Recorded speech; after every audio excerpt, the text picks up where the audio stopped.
Hello, welcome back to Sporaya Channels here. Today in this video, I'm going to show you a tutorial how to activate developer options on a Motorola G06 Power.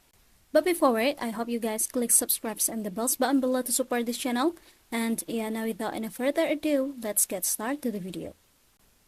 Well guys, first thing first, here of course you just have to open your setting application first. Here I'm gonna open it, and now in the settings page you just have to scroll it down until you'll find here the about phone options. Tap on it, and now in this about phone, scroll it down again.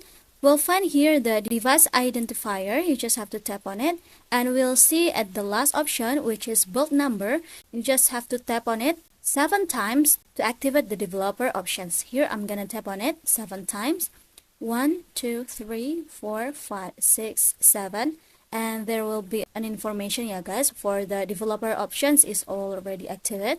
So to find it, you just have to go back to this settings page, and now in the settings page, tap on the system, and we'll see here the developer options. You can set up many things here from the developer options. So yeah, I think it's enough from me. Thank you guys for watching this video. Don't forget to leave your like and comments below, and I'll see you soon on the next one. Goodbye.